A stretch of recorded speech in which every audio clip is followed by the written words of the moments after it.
जय शिवराय मित्रांनो, तुम्हाला मागील फवारणीच्या नंतरचा जो 18 जुलैला आपण 6 दिवसात आलेला रिझल्ट जो सांगायचा आहे तो हा व्हिडिओ आहे आणि त्याच शेतामध्ये आपण आलेलो आहे. दुसरी महत्त्वाची गोष्ट आहे, या व्हिडिओच्या शेवटपर्यंत आपण परत ज्या महाराष्ट्रातल्या आज 18 जुलैला जिथपर्यंत पाऊस पोहोचणार आहे त्या भागांची नावं देखील सांगूयात. तसंही आपण तो व्हिडिओ दिला आहे, पण अनेक जणांच्या कमेंट वारंवार येत आहेत की आमच्याकडे अजूनही पाऊस नाहीये. मराठवाड्याच्या बऱ्याच भागांमध्ये रात्री पाऊस आगमन झालाय आणि आज 18 जुलैला विदर्भाच्याही अनेक भागांना तो सुरुवात करणार आहे. तत्पूर्वी आपण जे लिंबाचं झाड दाखवलं होतं, गवत दाखवलं, तीच प्लॉट आहे आणि त्याच प्लॉटमध्ये आपण आलेलो आहे. तर तुम्ही तो मागचा व्हिडिओ एकदा पहा आणि हे पहा त्याची वाढलेली उंची. पाऊस नसताना सुद्धा पाऊस 2 दिवसापासून म्हणजे काल परवापासून चालू झालाय. आम्हाला 15ला थोडा पडला पण चांगला पडला होता, 16ला थोडा झालाय आणि अजून बारीक बारीकच पाऊस पडलेला आहे. माती वगैरे चिखल चांगला झालाय.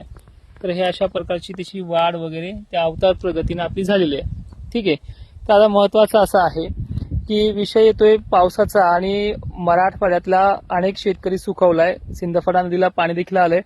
बीडच्या अनेक भागात पावसाने मोठी हजेरी लावली, पण अनेक भाग अजूनही वंचित आहेत, म्हणजे लातूर, नांदेड, परभणीचा. आज तुम्हाला तो खुश करणार आहे कोण्याही हालतमध्ये, पण संध्याकाळची वेळ असेल.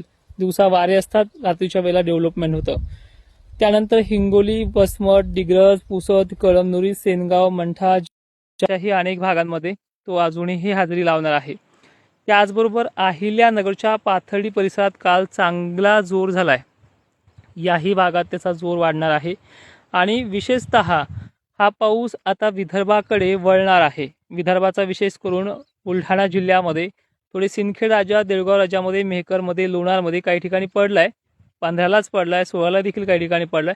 पण थोडा तो उत्तर साईड म्हणजे चिखली, मेहकरची उत्तर बाजू आणि थोडे भाग हे पण सोडले, त्यांना पण तो घेणार आहे.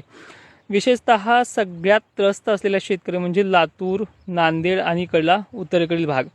तर या भागांना तो आजपासून घ्यायला सुरुवात होईल आणि विशेषतः ह्या 2 दिवसात म्हणजे 15 आणि 16ला पावसानं जी काही सुरुवात केली, 17लाही तो संध्याकाळी सुरुवात केली आणि आता तो स्थिर होत चाललाय. म्हणजे आजपासून सूर्यदर्शन बिलकुल नॉर्मल राहील. नसल्यात जमा आहे, आमच्या भागात सूर्यदर्शनच नाहीये. तर त्यामुळे थोडी सावलीमुळे देखील पिकं जरी उद्या पाऊस येत असला किंवा आज संध्याकाळी येत असला तर ते थोडे थांबतील, मरण त्यांचं थांबेल आणि अशाप्रमाणे हे वातावरण डेव्हलप होत जाईल. तर ह्याचप्रमाणे विदर्भ मराठवाड्याला सर्वाधिक जास्त व्याप्ती ही आज संध्याकाळपासून तर काही ठिकाणी उद्यापासून म्हणजे 19 जुलैला होईल. खानदेश, नाशिक आणि पश्चिम महाराष्ट्राला कमी प्रमाणात किंवा जास्त प्रमाणात पाणी चालू राहतो. फक्त खानदेशला थोड्या मोजक्याच ठिकाणी आहे. तर खानदेशला आजपेक्षा उद्या 19 जुलैला व्याप्ती बरी आहे आणि ह्या 20 तारखेच्या आतच हा खानदेश, मराठवाडा, विदर्भही राहिले साले पण भाग पूर्ण करेल. पण आज त्याची वाढ ही चांगली होते, अपेक्षेपेक्षाही बरी होते. सांगली, सोलापूर, फलटण एरिया ते कोकण किनारपट्टी म्हणजे हा जो काही बीडचा भाग आहे, या पश्चिमेकडील भागांना आणि दक्षिण महाराष्ट्र, पश्चिम महाराष्ट्राला सुद्धा आज 18 जुलैला थोडी वाढ होते. कारण की मुंबई पाशी आणि कोकणातलं कमी दाबाचं जे काही क्षेत्र आहे अरबी समुद्रामध्ये बनलेलं, यांच्यामुळे हा भाग सुरुवात करेल. काहींना थोडी रिमझिम सुरुवात करेल, काहींना चांगली सुरुवात करेल. ही याची आजची प्रणाली आहे. कापसाची वाढ आपली खूप चांगली झालेली आहे, कारण की पाऊसच नव्हता, खूप कडक ऊन होतं. त्या औषधाचा मी म्हणतो मान बी पडलाय की नाही पडलाय, पण चांगला रिझल्ट आलेला दिसतोय. कारण की 2 दिवसात काय एवढं झाड वाढणार नाही. मागच्या व्हिडिओमध्ये आणि आताच्या ह्या व्हिडिओमध्ये बराचसा फरक पडलेला असतो. त्याने डेरा पण धरलाय. ठीक आहे, तुम्ही पाहताय आणि मागचा तो आपला 6 दिवसापूर्वीचा व्हिडिओ पण पहा. तर महत्त्वाचं म्हणजे अजूनही हे बघा, पाऊस आत्तापर्यंत तरी महाराष्ट्रात सुरू होईल अशी अपेक्षा एकानाही नव्हती आणि अनेक ठिकाणी असं वाटायचं की 22 तारखेपर्यंत आता पाऊस काय महाराष्ट्रात येत नाही, तरी तो अनेक ठिकाणी पडलेला आहे. अनेक ठिकाणच्या कमेंट देखील आपल्याला पाहायला मिळतात कमेंट बॉक्समध्ये. आता फक्त अशा कमेंट्स आहेत की त्यांना बिलकुल पाऊस नाही आहे, त्यांच्यासुद्धा कमेंट आज रात्री बदलणार आहेत आणि काहींच्या खानदेशच्या कमेंट हा 19 जुलैला बदलणार आहेत. पण मराठवाड्याचं आणि विदर्भाचं चित्र ह्या दिवसामध्येच आज पालटून जाईल आणि अनेक ठिकाणी शिरवाळ सावलीमुळे देखील पिकांचं जे काही वाढणं आहे, जे काही मरणं आहे ते देखील बंद व्हायला सुरुवात होऊन जाईल. आणि जवळपास अनेक जण धरणाच्या बाबतीत देखील विचारलं जात आहे, धरणाच्या पाणलोट क्षेत्रामध्ये काय परिस्थिती निर्माण होईल, की यंदा विहिरीचा पाण्याचा प्रश्न काय आहे. हे पहा, 25-26च्या पुढे जो काही पाऊस राज्यव्यापी आहे, ज्यामध्ये भिज पाण्याची प्रक्रिया आणि सटकाऱ्यांची सळक ही 6-6 तास 5-5 तास राहण्याची शक्यता आहे। त्यामुळे पहिल्या ज्या ठिकाणी पाणी जास्त झालं आहे त्यांना सुद्धा हा पाणी विहिरीचा स्रोत आणखीन मजबूत करेल आणि ज्यांना पाणी कमी झालं आहे इथे देखील काही ना काहीतरी पाझरं फोडेल अशी परिस्थिती आहे। आणि खरं तर दरवर्षी परतीच्या पावसातच धरणाचा जो काही स्रोत आहे तो पूर्ण वाढ होते आणि ती यंदा परतीच्या पावसातच ती अपेक्षा आपली पूर्ण होऊन जाईल।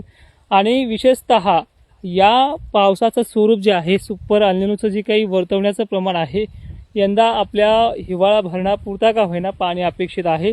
म्हणजे 1972 सारखी बिकट परिस्थिती महाराष्ट्राला उद्भवणार नाही।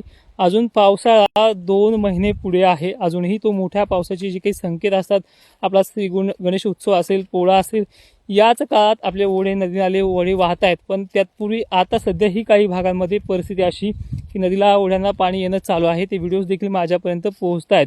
त्यामुळे जास्त काही घाबरले जाऊ नका। यापेक्षाही माझ्याकडनं जे काही व्हिडिओ ऐकून आपल्या गावकऱ्यांना काही मुलं जे मला स्वतःला माझे फॅन म्हणतात अशा मित्रांनाही तुम्ही त्रास देऊ नका। पाऊस हा दिलेल्या तारखेच्या 1 किंवा 2 एवढेच दिवस लांबणार आहे। 4 आणि 5 दिवस तो लांबत नाही। आणि निर्णय असा आहे अनेकांनी विरोध केला ह्या 15, 16, 17 तारखेला तरीसुद्धा त्याच तारखेला पाऊस महाराष्ट्रामध्ये थेंबही पडणार नाही तो दाखवला आहे। मी वारंवार हे का सांगतोय कारण की तुम्ही ह्या मुलांना खूप टार्गेट करताय काय झालं तुमच्या तोडकरचं काय झालं तुमच्या तोडकरचं यांना परेशान करू नका हे तुम्हाला वारंवार सांगेल। अन्यथा हे तुम्हाला परत सांगणारच नाही व्हिडिओ पण काय झालं म्हणून। दुसरी महत्त्वाची गोष्ट अशी आहे की जवळपास अजूनही जी काही यंत्रणा आहे ही म्हणते अजूनही 22-23 जुलैपर्यंत पाऊस पडणार नाही आहे। आणि त्याच यंत्रणेकडनं संध्याकाळी व्हिडिओ येतोय की 20 जिल्ह्यांना येलो अलर्ट म्हणजे येलो अलर्टचा अर्थ असा होतो की सर्वत्र पाऊस त्या लोकेशनला पडू शकतो अशी त्याची चित्रं आहेत। त्यापेक्षा आम्ही जे दिलेले अंदाज असतात ते कितपत तरी खरे असतात तिथे तोडीस तोड देण्याचा प्रयत्न आम्ही करतोय। त्यामुळे सर्वांना जाता एक विनंती करेल की 18 आणि 19 या दरम्यान महाराष्ट्रातल्या करपलेल्या भागांना सुद्धा एक चांगला दिलासा मिळणार आहे। आज मराठवाड्यामध्ये आणि विशेष विदर्भामध्ये संध्याकाळच्या 12-1 वाजेपर्यंत आजच्या 18 जुलैला विशेष असा पाऊस होणार आहे। काळजी करू नका। दुसरी महत्त्वाची गोष्ट पश्चिम महाराष्ट्र दक्षिण महाराष्ट्रात आज पावसाच्या भाग घेण्याची वाढ जी आहे ती होत राहील। आणि सगळ्यात महत्त्वाचं म्हणजे खानदेशला आज चित्र बदलेल पण विनाकारण अपेक्षा देत नाहीये। तुमच्या भागामध्ये उद्याच्या 19 जुलैपासून आपली इच्छा पूर्ण व्हायला सुरुवात होईल। सुरुवात रिमझिम हलक्या सरीची जरी असली तरी पिकांना एक दिलासा देणारी प्रक्रिया याच्यामध्ये आहे। जिथे जिथे गरमीची लेवल जास्त असेल तिथे तिथे संध्याकाळी पाऊस हा मोठाही पडण्याचे चान्सेस आहेत। जसे काल मानवतच्या पाथरीच्या घनसावंगीच्या परतूच्याही काही भागांमध्ये मोठा पाणी झालेला आहे। तर जय शिवराय मित्रांनो, धन्यवाद।